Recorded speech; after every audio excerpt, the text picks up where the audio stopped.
Ladies and gentlemen, I hope everyone's having a good Devil's Night out there. Because we're feeling a little devilish in here. What's the matter, Brandon? Don't you want a balloon? I'm too metal for balloons. Everybody, they float, Brandon.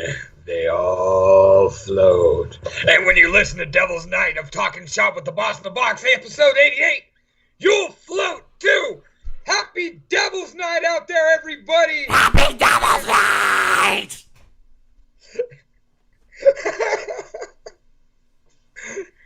It is I, one half of your humble heavyweight host, do-ho, the Lunchbox, or is it the Penny Box?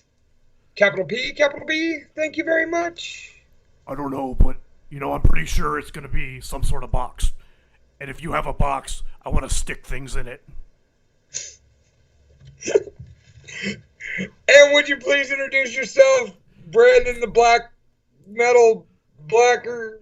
That's right. My name is Avenger. Brandon, Black Metal, Avenger.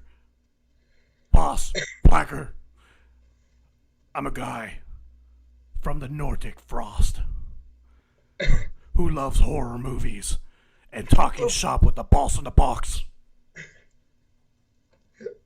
For fuck's sake, please tell me you're not going to talk like that the whole time.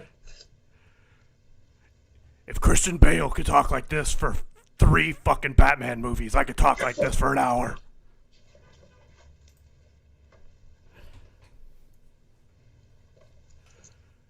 What the fuck are you doing, Dave? Tying balloons up. What the fuck are you doing, Brandon?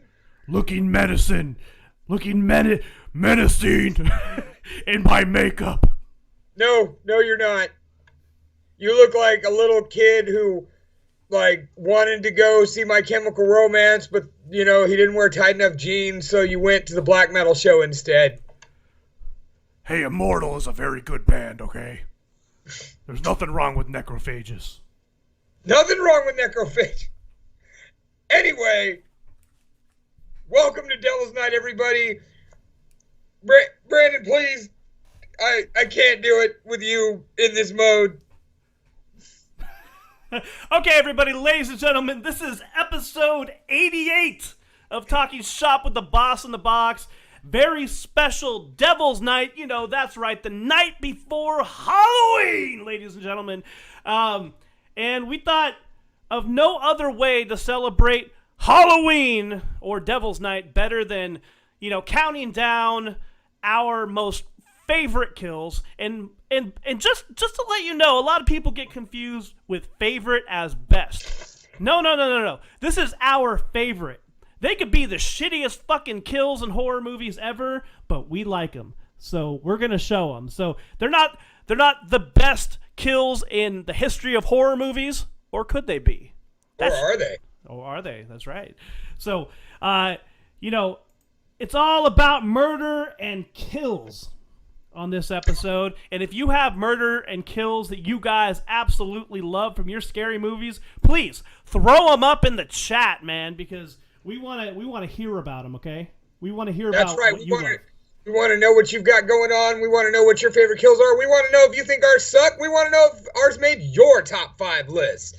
But that's right, 5 apiece. Counting down. We also have one fan request from Jordan, and we were hoping for more, but you guys blanked on us this week. But I understand. By the way, what's up out there? My sister Jenna, Mike Vanek. Always a shout out to Jordan, Marin Harrison, Ellie, everybody. Gershok. Is that all of them or just X? I don't know. Maybe Scotty will join us later. But in typical fashion, Mr. Lunchbox, what are you drinking tonight? I am drinking the very heavy Double India Pale Ale. I've never had this before. This is going to be quite the reaction. It was from Heretic. It is called Evil Cousin. So I actually did a beer review on that a couple weeks ago, and I drank a 22-ounce bomber and didn't sit here and whine that it was 8% the whole time. Brandon. Not all of us are inclined in the alcoholic ways, my friend.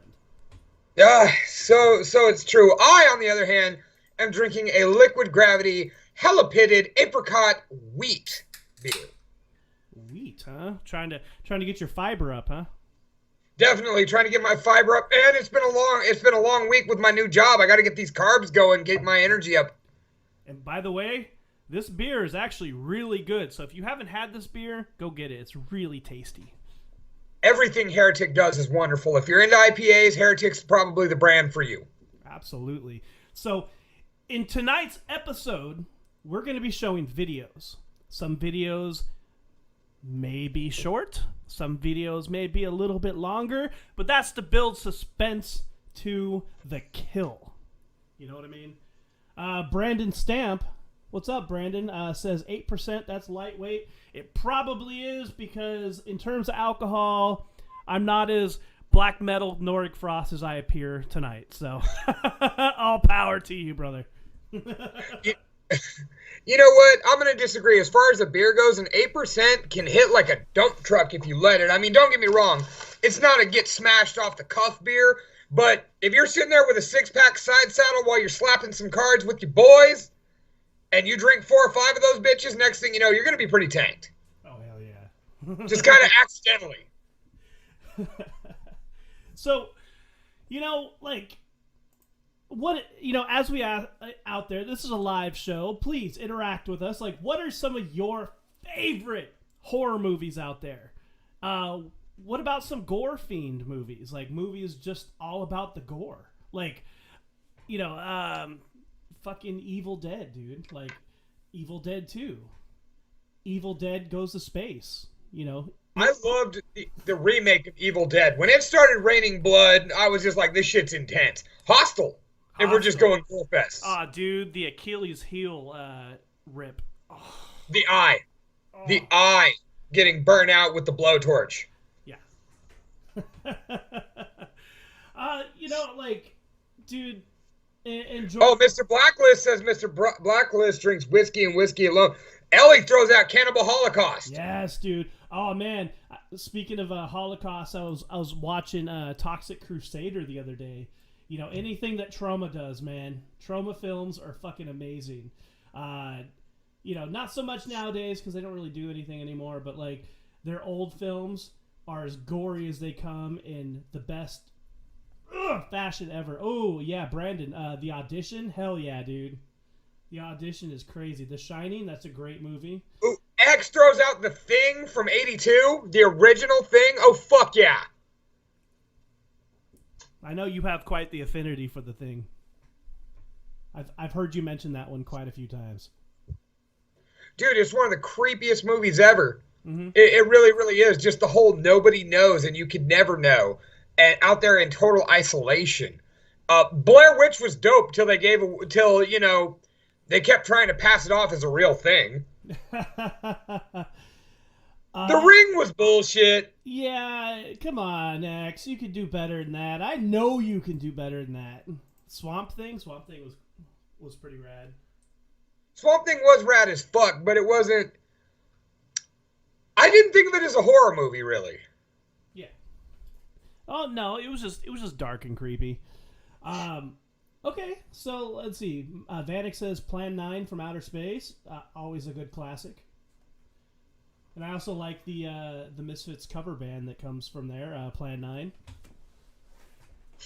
Sometimes almost as good as the actual Misfits themselves. When a Stranger Calls, the original, was creepy as shit. X says 28 Days Later. Yes, X, I will agree with you, but I will also say 28 Weeks Later was a bomber of a film, dude. Like that took 28 Days Later and then just took it up a notch.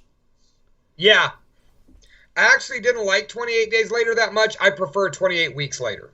That was one of the only movies I remember being in the actual theater, like clawing the armrests because I was so like tense the whole movie because there was suspense the whole time from the first minute it opened till it closed. So, damn, dude, yes. Donald Ted Duck says Sinister 1 purely based on suspension and or anticipation and suspense. I'll give you that. They had some good, solid jump scares in there. Isn't there a Sinister 2? I haven't seen that one yet, but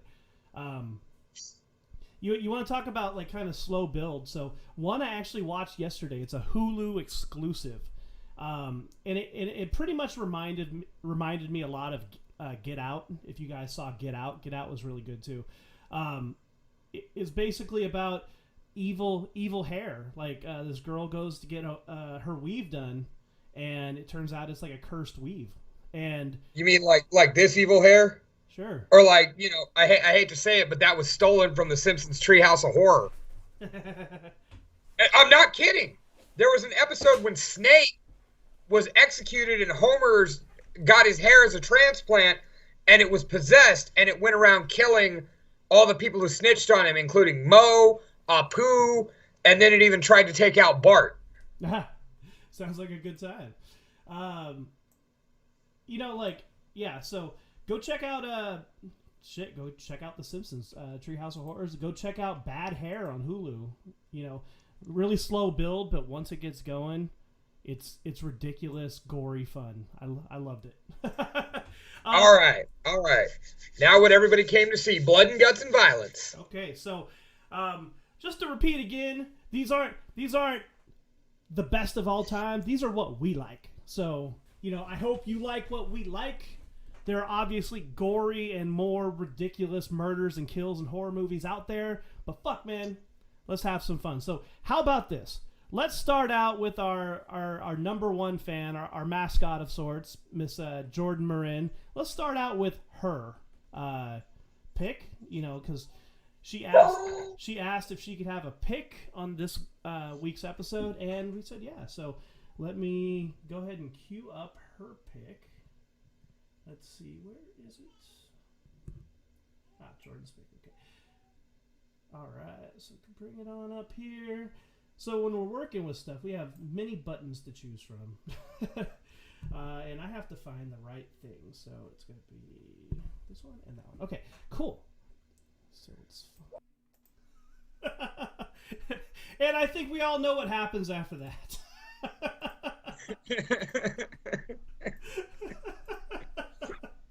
Oh my god, just one of the most ridiculous kills ever.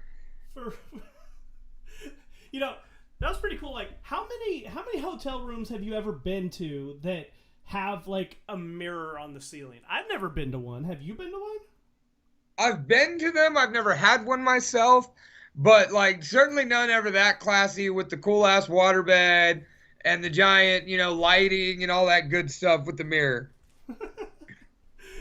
Dude, so if you don't know, I'm going to spoil something for you because all these movies have been released a long time ago. So, you know, if you don't know what happens next, you get some really pristine doll fucking directly after this. So if you have Which we could not do thanks to YouTube. Yeah. So if you have a fetish for some plastic on plastic, I mean rubber on rubber, please go watch Bride of Chucky. So thank you for that scene, Jordan. See, I was just, you know, I'm such a Jennifer Tilly fan. Like, she's been one of my crushes since I was like a wee lad. Oh my god. You know what I mean? And that bitch done sold her soul to the devil because she has looked that good for the last 35 fucking years. Dude, did you know she's like 64 years old right now and she still looks amazing? I thought she was only like 55. No, she's like 64. At least close to Whatever, that. she still looks like that. So somebody go and look up Jennifer Tilly's age and let us know how old she is. And by the way, Jennifer Tilly, if you happen to wander by, we love you. Call me. We absolutely love you. Like, call me. X says, this was back in the day where Team America World Police doll porn was never new. Okay, yeah. Speaking what came out? This was first, right? I think Bride of Chucky was first. Hell, if not by much. No, if someone wants to confirm that too, please be our guest. Yeah, by all means. We're not fact checking. Fuck off. All right, so hey, dude, we have so many other things. So we got 10 clips to show you. Some of them 62. Thank you, Jordan. So she doesn't quite qualify for Medi-Cal just yet, but she can qualify for my heart. It's okay. No, she qualifies for Medi-Cal, or she probably doesn't qualify for Medi-Cal. You know she makes too much money, but she doesn't qualify for Medicare. But she probably did start getting her AARP letters a year or two ago. Yeah, I know. She definitely qualifies for this boner, though. Oh my god! But by the way, Evil Cousin's still awesome. So good beer, man. So who wants to? That's a great beer, man. Who wants to go first? You want to rock paper scissor it? All right, let's rock. Okay, let's rock paper scissor it. Okay, ready? Winner goes first or loser goes first? Winner goes first. All right. All right, here we go. Rock. Wait, paper. This is impossible on stream. Okay, 1, 2, 3, 4. Rock, paper, scissors. What? Just I'll go. Okay. Or you can go. I don't care. All right. There's just enough of a lag where we can't get it done. Okay, so why don't you introduce your number 5 pick, and I will get it ready as you talk about it.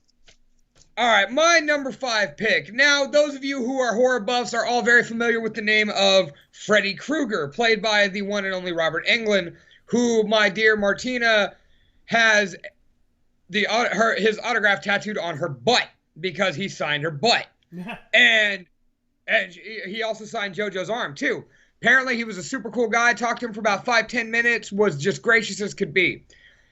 Freddy was known not only for his brutality, but also for his wit and his creative way in taking your fears and utilizing them to kill you within your dreams. So I went back to Freddy's Dead, which is by no means the best Nightmare on Elm Street movie, though it is one of my favorites.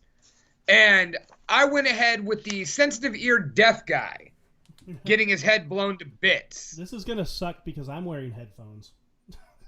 Oh, yeah, this is going to be brutal on you. Brutal's my middle name. Brandon the Brutal Boss. Black. Here, you know what? I'll flip you the bird, X. That's where I'm going to flip. All right, so let's cue up this scene. Freddy gets a little noisy. Yeah, you know, X is right, man. Like, Freddy had the best catchphrases. Like, you know, first only on top of Chucky, man. Like, Freddy's catchphrases were magnificent. I think Freddy was better. That's a personal opinion. That's what I said. I know Chucky's your shit. I know that. You've got all sorts of Child's Play stuff to your left. But like I said, I thought Freddy's wit was even better. No, I'm agreeing with you. So Nice hearing from you, Carlos. One of my honorable mentions actually was from this movie, and it was the one where the kid like turns into a wizard. And he turns into a wizard and he starts like shooting them with like spells and all sorts of stuff. And Freddy is like, "Sorry to tell you, kid, but I don't believe in fairy tales," and just guts him for it. Yeah. My other pick from this movie was going to be when the guy was falling and Freddy pushes the bed of nails underneath him. Oh man. Yeah. I mean, you also have to pick the Puppet Master scene from that movie as well. The very first kill of the movie where he Wrong movie. Wrong movie. No, same movie. Yes. Oh, wait. I'm thinking of oh shit, my bad. Puppet Master's Dream Warriors, and so is the Wizard. You're right. Sorry, they all kind of blend together. How dare you, sir? You say all those blend together, and you're a Child's Play fan. Ooh. X says Pennywise is the GOAT of catchphrases. Just saying. Beep, beep, X. That is something to debate. That is very... Ooh. Maybe we'll save that for next time. Who has the best catchphrases in horror? Ooh, okay, that could definitely be a topic. Oh, hell yeah. Okay, so I got a nice brutal one for you. So, we all know that. What the hell is it? We all know that Saw has some really, really, really crazy kills out there. Definitely, they raised the bar when it came to creative methods of killing, and if you really want to break it down, kind of creative methods of suicide when you really want to look at it. Yeah. Like someone spent hours upon hours planning this suicide. It was nuts. Yeah. Okay. It was either self-mutilation or suicide, your pick. Yeah. And you only had so long to do it. And by the way, X, thank you for the Pennywise love, because he's the best in the business. Make your choice. So this one comes from Saw: The Final Chapter. And the reason I picked this one was, number one, like when I first saw it, I was going back and forth trying to figure out if that was actually Chester Bennington in the movie, because I think he was actually uncredited. So I went the whole time thinking, is that the fucking singer from Linkin Park? What? And he's posing as a skinhead. So Jigsaw had chosen some skinheads to exact his revenge upon. So in this scene, we see the gruesome antics of Jigsaw taking it out on some skinheads. So let's cue this up. Like, okay, the Vatican was some shit. YouTube is just flexing their power right now. They're like, what? You want to show movies? You can't show movies. You can't show movies. You can't show music. Like, oh man, come on. Work with us a little bit here.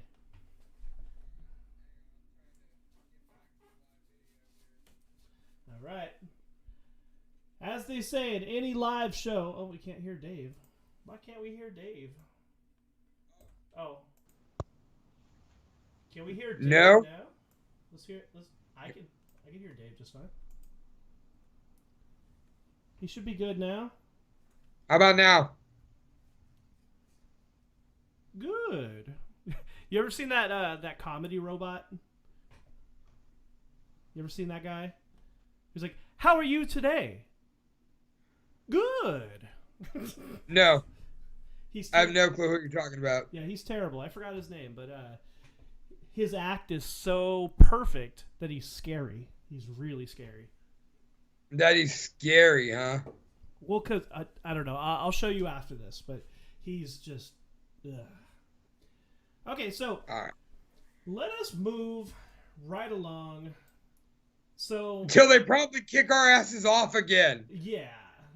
So I this is the first time we've ever had to deal with this, so it's a very, very different feeling. Like, number one, in these weeks that we've been doing this, we've never been booted. Booted, not booty. Never been bootied. Never been booty. No. And okay, Jordan wants me. We don't have to do nothing, Jordan. We're criminals. We got booted. All right, we do what the fuck we want. Yeah. Katie Sowers. All right, well, I guess we're just going to keep doing what we can do, and if we get booted again, then we'll just go into discussion, okay? Like, we spent a lot of time putting these video clips together. We want to show you the cool stuff that is here. Yes. So let's pick right up along. So we just saw the final chapter. We saw Chester Bennington just get launched out of a car. We saw a chick get her face and body ravaged by the back tire. Some guy ran over, like, all sorts of Saw carnage. Can you tell me what your number 4 is? My number 4, in my opinion, is the most comedic from a series that gave us some of the best deaths in cinematic history. Oh, yeah. When it comes to Final Destination, you could go with the original where Billy Hitchcock gets his head cut off by the piece of metal under the train. You could go with the one where the drug addict, from part 2, where the drug addict guy gets crisscrossed with the barbed wire fence. You could go with the whole roller coaster scene from 3. You could even go with the escalator scene, which was terrible, but gory as shit from the Final Destination. Mm-hmm. But ladies and gentlemen, I am a sadistic fuck. And in the Pennywise version, I went with the death of a child. So after our young hero escapes death from choking on a plastic fish at the dentist, he decides to go try his luck and try and do some pigeon kicking. All right, hold on. So we actually have that full scene because there's nothing scarier than going to the dentist. So let's watch this. Oh, that was beautiful. Like I wonder if they had like some sort of dummy when like obviously it wasn't a real human, but like I want to see the making of that, how that thing just fell and just like dude, so bad. My goodness. But you know, part 2 is what made me fall in love with the Final Destination series in general. So I loved him from the get-go. Yeah, I mean, no doubt. But like once I saw that truck, that the highway scene in part 2, everything was just full tilt from there, and they just got goofier as the sequels went on, They had to reach. Oh, for sure. You know, they had to reach a little bit. It's like Fast and the Furious. You know, basically Vin Diesel and his crew, they're all superheroes at this point. Yeah, absolutely. I mean, those sucked from the get-go, but, you know. Yeah. We're talking horror movies, Brandon. Stop bringing up bullshit. Yeah, that's pretty bullshit. Okay, so let's move on to our next one here.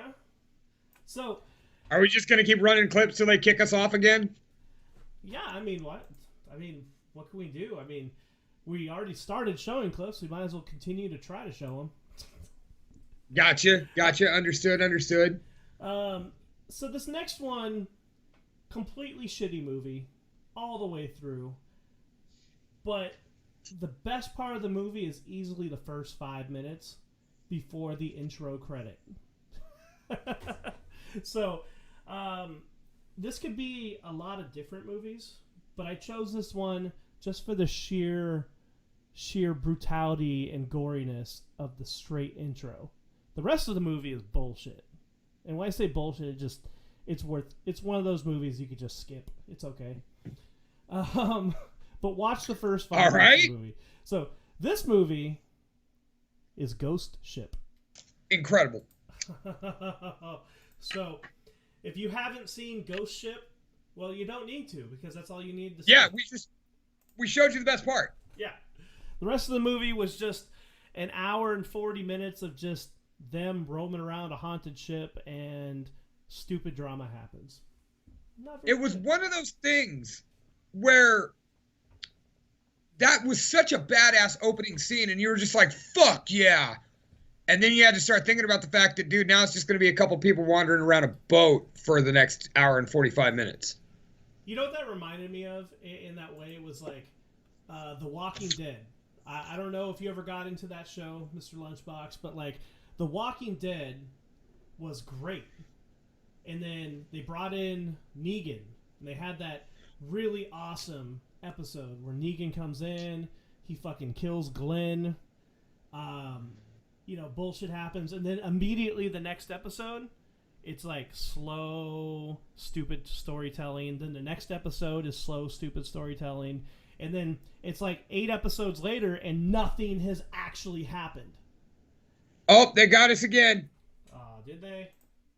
They got us again. Man.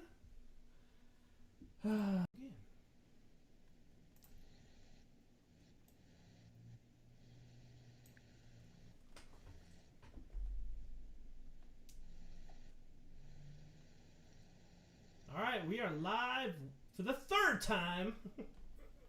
All right.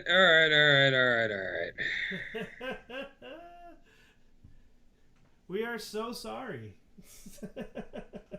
This has never happened before, and I think we're starting to learn our lesson.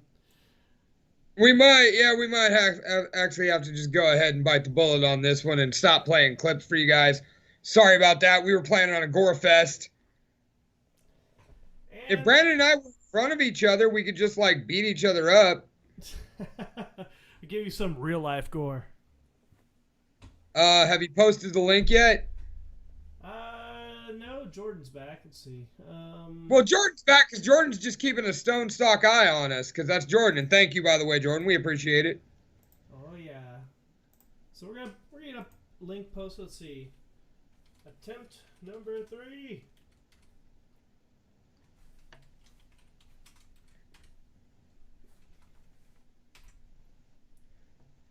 All right. Let's go. All right. So. Okay, well, I guess this is a nice learning experience because YouTube just doesn't fuck around. What's up, Mike? No, I guess not. Shit. You know what? We're going to do our best to finish this episode. I guess we're not going to be able to show any more gory clips, but we're going to do our best to describe them for you for the sanctity of the episode. So, check it out. Man, so the last thing that we just saw the beginning of Ghost Ship, and I stand by my statement that it's just a shitty fucking movie. Bad all around. The best thing about that movie is the first 5 minutes where it hypes it up, and then nothing happens for the rest of the goddamn movie. And nothing. Not a nothing. Nothing. So, man, so my number 4 was Ghost Ship. So, like, can you tell me a little bit about your number 3? I'm trying to find our link again. Did you post it? Yeah, I posted it on mine. You gotta post it from ours, you jackass. Oh. Well, alright. Alright. There you go. I mean...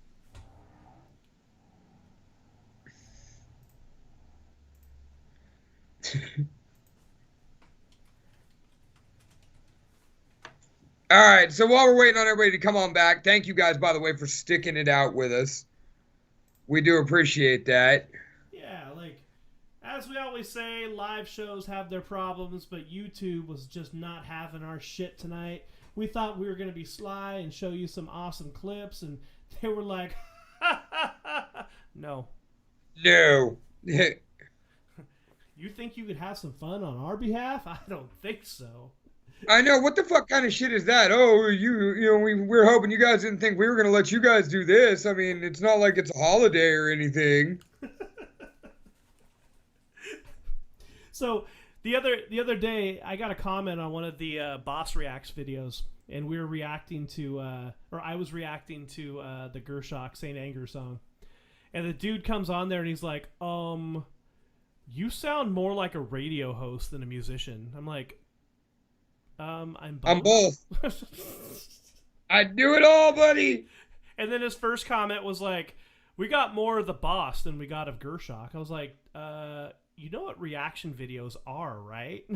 Like, you react to them. You know, that's my style of it. I like to give a little analysis as I'm reacting. That's how I do it. If you don't like it, that's cool. Go fuck yourself. I don't care. I don't care. But anyways, man, like, Mike Vanek says your face is sticking it out. I mean, technically it is. I mean, he's got that big red nose. Wait, are you talking about... I think he was talking about you. I have a really flat face. I have a tiny nose and a tiny mouth, which is hilarious for as much as I sit here running my mouth, so... I mean, you're like a chihuahua, man. You just give that thing miles when you take it on a walk. No, Mike Vanek, it's not Hail Satan, it's Hail Satin. But it is a soft material. Hey, satin is awesome. Satin is awesome. All right. So what is your number 3, man? Looks like we just have to talk instead of show. No more show and tell tonight, ladies and gentlemen. Oh my God, I abbreviated my shit so I forgot what my own number 3 was. Well, it starts with Pet and ends with Cemetery. Ah, yes, Pet Cemetery 2. Now, as you guys may remember, Pet Cemetery 2, as far as a movie goes, like Ghost Ship, was equally bad. It started out with a pretty cool plot. The kid that we all knew to love from Terminator loses his super hot actress mom and has to move in with his dad in, like, Maine or some shit, because it's always Maine, right? Right. And, well, I mean, I guess it's got to be the same town. But anyway, so kid, you know, his best friend's asshole sheriff father shoots his best friend's dog. They bury him. His best friend's dog, of course, comes back because that's the point of Pet Cemetery. The dog kills the asshole sheriff. The asshole sheriff then turns out to be kind of the whole killer of the whole movie. Yeah. Like, he starts running around killing everybody. What the fuck, Gus? And, yeah, right, Gus. Wait, Gus was the dog. No, I thought it was the sheriff. No, you're right. Yeah. Gus was the sheriff. Zowie was the dog. Yes. So, anyway, the sheriff then picks off the bully who's chasing the kids on his dirt bike, bowls him over, and then grabs the dirt bike, revs the throttle, and because he's an undead zombie, he has undead zombie strength, and he revs the tire into the face of the bully. Oh. Played by none other than the guy who played Bobby Butnick from Salute Your Shorts. Oh, yeah, that's right. I remember that. My nose fell off. That's okay. It's a little red right now. I got it. It's cool. I got it. Dude, one of the more memorable murders and kills from that movie and that entire franchise. Well, there's only been 2 of them, so, and then a remake.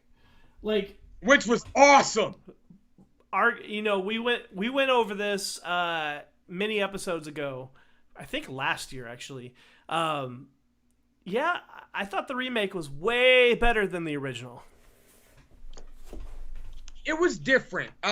There were things I liked about it better. We talked about how, you know, the characters were more likable, etc. It was creepier when it was a little kid, but the 12-year-old girl did do a great job of it. Yeah. Okay, so you ready for my number 3? What's your number 3, Mr. Blacker? It's going to be a very quick one. Okay, so a movie that is still extremely underrated, in this day and age. Still kind of a modern movie. Very sci-fi, very deals with some like mythologies and, all sorts of other shit. But this scene that I chose for this has nothing to do with that. Okay. Basically, the characters in this scene, they're trying to find a way out of where they're at.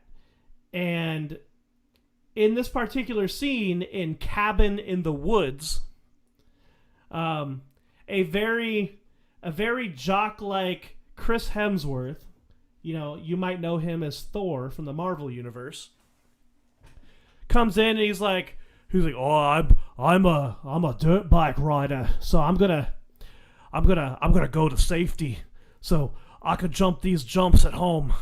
I'm gonna jump this gap right here, and I'm gonna go get help. They're like, oh my God, Chris, we love you. Come back for us.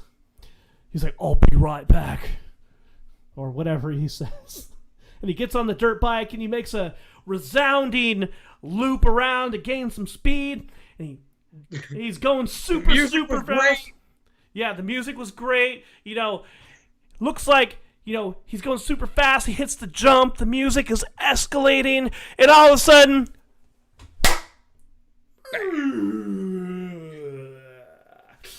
he smashes into an invisible barrier, sectioning off the sequence that the people in Cabin in the Woods was doing, and he just flip-flops himself to the death hundreds of feet below, and Thor meets his untimely end trying to be heroic. Leaving no fucking doubt that he's dead. Like, the bike in his body hit that fucking invisible barrier like 15 times on the way down. Boom, boom, boom, boom, boom. Oh my God, dude. It's still one of my favorites today because I laugh every single time that scene is shown. Cabin in the Woods, I'm with you, is very underappreciated. Yeah. It was not at all what you'd think of a horror movie. It had some twists to it that you just weren't ready for. And it was dope all the way around. My favorite line in that whole movie is when they pull up to the gas station and the old guy's like, I spent my time fighting in the war for you fucks. And they're like, which war was that? And he goes, you know goddamn well which war. That and the Stoner Kids coffee cup bong. Oh, yes. Yes. That was incredible. And if anybody can find one, please send it to me. I actually, I gave my lovely, beautiful, amazing, smart, talented, and creative fiance kind of one of those for Christmas. It's a coffee cup, and it's got a little spot where you could actually bake on it. No, those are awesome. Don't get me wrong. That is a badass coffee cup and pipe combo. Yeah. But this coffee cup bong is like 3 feet long, and as he's walking to the RV to let them know that he would never let them get caught smoking weed on the trip, he just folds it nonchalantly, and just next thing you know, he's holding a coffee cup. Yeah, absolutely. Like, it's so beautifully done. Man, so, speaking of beautifully done, you want to tell us a little bit about your next pick there? Because, man, I wish we could continue to show scenes, because I'll just let you explain it. Well, they kicked us off the YouTube twice already. But they have kicked us off the YouTube for Brandon. Once again, my abbreviations have fucked me up. Oh, I remember now. So, Mike Vanek brought up in the first chat about Puppet Master. Favorite full moon movies that are not named Puppet Master. There are none. Fuck you. I mean, don't get me wrong. I'm a big fan of the Full Moon franchise. Subspecies was great. Dollman versus the Demonic Toys was great. Dead Air was awesome. Yeah. I was a big Full Moon geek. But let's not be fucking quitters here. All those movies were made specifically to fund Puppet Master. Like, in the end, it was, we need to make another shitty movie that people will buy so we can keep putting out Puppet Masters. Agreed. And they did. Agreed. Thank God. Yeah. Well, finally, in 2018, they did a Puppet Master reboot. And you and me both have talked about our back and forth relationship with reboots. Yeah. They're not necessarily our favorite thing. However, after JoJo, Joseph Rush, as it were, my singer, who has a blade tattoo on his arm, told me that the new Puppet Master was possibly the best horror movie he's seen in the last 5 years. I was intrigued. So I decided to watch it. Holy shit. They went there. They went there in every sense of the word. There was a little kid holding on to his hero's back, and the guy's like, don't worry, kid, just hold on to me, I got you. And when the guy reaches the door, he reaches back because he feels significantly lighter. And the helicopter puppet came through and chopped the kid's arms off at the wrist. They had a guy who was watching wrestling in the hotel room, and as he was talking, once again, the helicopter puppet comes through and chops his head off while he's taking a leak, so he winds up dying while pissing on his own face. Yep. But yet, that is still not the kill I chose. The kill I chose is when this movie's version of kind of Tunneler goes into a pregnant woman's room, goes up inside her vaginal crevice, and gives her a C-section by boring out of her stomach and pushing the baby out, and the baby cries for about a minute like he's been born, like he's born into the world. And then he proceeds to demolish this woman. Yeah. It's a very grotesque and extreme scene. And the thing I liked about this this Puppet Master remake was just the fact that they took anything that the previous movies did and they just amped it up to the next level. I'm curious where they go if they actually continue to proceed with it, because of the fact that they really, just like the first two did in the original franchise, they painted Toulon as a total villain. They didn't give him that heartbroken anti-hero story, which they didn't do till Puppet Master 3, which you and me both agree, best in the franchise. Absolutely. Storytelling, pacing, you name it. Everything. So I kind of hope they do the same as if they continue to trudge along with these. But that being said, yeah, dude, like puppet abortion. Yeah. Like, go watch it. Look it up on YouTube. You can just type in Puppet Master abortion, and it comes up. no shit. Yeah, basically, yeah.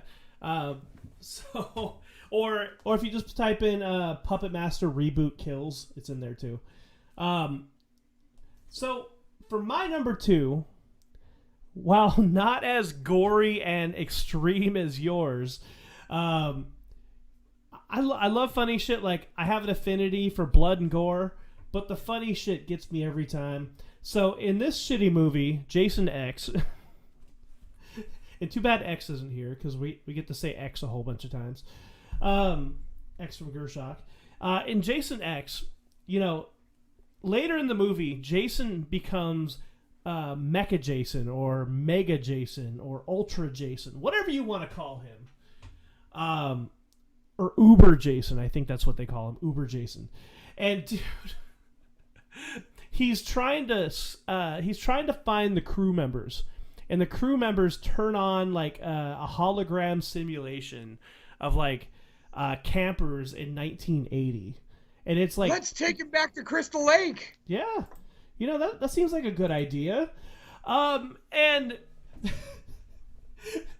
It's 2 really hot chicks, and they're like, "Hey, do you want to smoke weed and have premarital sex?" And they like take off their shirt. We love premarital sex. And they get into their little sleeping bags, and they start giggling, and Jason's just like, "What?"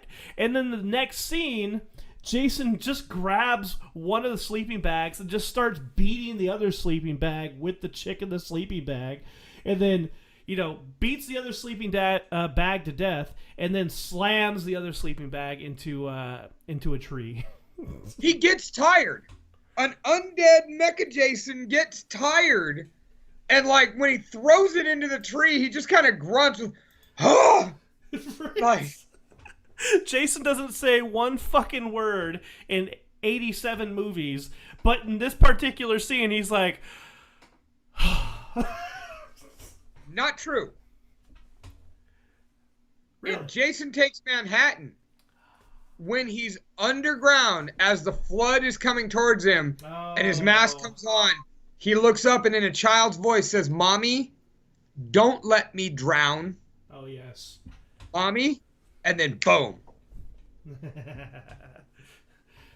You would think an undead zombie who's been underwater for X amount of time would know how to swim. Mike Vanek, I got to work at 5, and I know I'm a couple hours behind you, but dude, stick with us. Me and Brandon are both on number 1, and we'll run them through. Yeah, man. We got a few more minutes left. Stick with us. Mr. Lunchbox, you know what? Before we get to you, I think I'll do my number 1, because your number 1 is really intense. Do you want to try and see if we could survive my number 1 and not get booted and close the show with it? Sure, why not? All right, so I will describe my number 1 first, and then we'll do that. So, my number 1, of course, I have to go with Chucky. I love my Chucky. And he's had gorier kills. But this particular one was probably one of the most intense and suspenseful kills of his entire franchise. He follows Andy to school in Child's Play 2. And he gets Andy in trouble by writing profanity words all over his test. Teacher disciplines him, puts him in detention. So he's trying to get Andy alone. But in this particular sense, the teacher comes back, throws the damn doll into the closet, and Andy's like, "Fuck this, I'm out." He crawls out the window, and all of a sudden the teacher comes back from doing whatever she's doing. She probably took a shit or something, and she came back, and she thinks Andy's in the damn closet, and she's the quintessential like old biddy who was just mad at life. Like, she looks like just a mean old lady who was mean all the time. So she's rummaging around in this closet. Andy, you come out right now. Andy, get out here. Oh, and saying all this other stuff. And all of a sudden, she like opens up the closet and like there's nothing there. A ball bounces on her back. And all of a sudden, she's like, woo. And as she lets out that sigh, Chucky jumps out with like a ball pump, stabs her in the stomach with it, and she falls down. And we get this really, really cool, creepy-ass camera shot of Chucky just inching his way, step by step, carrying a yardstick, saying some shit like, "You've been very bad, Mrs. Catawell." Like, just really, really creepy. Definitely the best kill. He inches his way towards her and just starts smacking her with this, 3-foot yardstick. And as with each hit, we have the suspenseful music. We have the pan out of the camera, further away of her screaming, and then the screaming stop and the scene ends. But that is my number one. That is my favorite. And that is still, at 36 years old, the facials and the camera angle, it still scares me. See, the thing is I feel like the facials, the camera angles, the music, the suspense are all wonderful. But then he beats this woman to death with a yardstick. How in the fuck are you going to go out by getting beat up by a 2.5-foot doll with a yardstick? It happened. Like, what caused her to die? Repeatedly getting her ass beat. By a yardstick, a ruler. Yeah. Like, ugh. By the way, just so he hears it out loud, Lenny. So, all right, man. This is the moment of truth, okay? So, the scene is only like a minute or two long. Let's see if we can survive just one more scene for video purposes. And ladies and gentlemen, let me preface. Get it. All right. So there are a lot of scenes that deserve a lot more credit. There are a lot of scenes that are gorier, better, more well known, just more iconic, as it were. But this scene has always resonated with me since my boy told me about it in the theaters, and then I went and saw it, and it was bone chilling. It was intense as fuck. And my number one comes from a very unlikely source. This is from Rob Zombie's House of a Thousand Corpses. Now, I could go with Fish Boy. I could go with, Dr. Satan drilling into Chris Hardwick's head. I could go with Baby stabbing Mary 19 times. But no. I went with the death of a sheriff. So I'm going to need y'all to work with me here and give me 34 seconds of silence while we do the 34-second execution headshot. You know what? Let's go ahead and end Devil's Night on a somber note. And Lunchbox, where can they find you tonight? Tonight, you can find me at home getting ready to do a beer review and then go to sleep because I got to be at work at 5 in the morning. I already told my trainer not to question why my eyes look like they have eyeliner on them and why my eyes are prettier than every woman in the stores that we work at. But on average, you can find me at the Almighty Lunchbox on Instagram. That's Dave, DAVEUSSERY on Facebook. Come hit me up personally, especially if you're one of these YouTube staffers. Tell me what the fuck your problem is. You couldn't just let us have a good time on Devil's Night? You fucking dick. You can find me at Loser Lunchbox on Twitter, if I'm ever there. You can find my band, Nothing But Losers, on Facebook, Nothing But Losers on Instagram, and Nothing But Loser, that is no S, on Twitter. Brandon, what about yourself? Dude, you can find me on Instagram at The Real Brandon Blacker. You can also find my band Suburban Paranoia on all social media platforms. Also, I'm an affiliate for Hauntlist.com. Go check out Hauntlist.com and use affiliate code I am the boss for a nice little discount on your purchase. And go check out SuburbanParanoia.com. And go check out Vanek Sucks or 209. Shit, I don't have his stuff in front of me right now. But Mike Vanek has a bunch of cool links. Go check Mike Vanek out. 209 Productions, whatever. Anyways, that is where you can find me. And this is Devil's Night. We're sorry about all of the interruptions, but we made it through. And one more thing. Yep. One more thing before we hit play. Most importantly, you can find this show on Talking Shop with the Boss in the Box on Facebook. Don't forget to join the Talking Shop with the Boss in the Box Facebook discussion group, where we post memes, wrestling bullshit, comic book shit, and dumb questions all day long. You can find us at Talking Shop with the Boss in the Box on Instagram. You can find us on Talking_Shop on Twitter. But most importantly, every Friday night, you can find us live right here at 7 p.m. Pacific Standard Time until my real work schedule kicks in and we have to change things again. But we'll see you. We'll see you every Friday night live till then. And don't forget to check us out on Spotify, Buzzsprout, Stitcher, Apple Music, and all of the major podcast streaming platforms. That's right. So, ladies and gentlemen, we're going to leave you on Lunchbox's number 1. This is House of 1,000 Corpses. Hopefully in the next, minute we won't get kicked off. But that has been our episode. Happy Halloween, everybody. And here you go.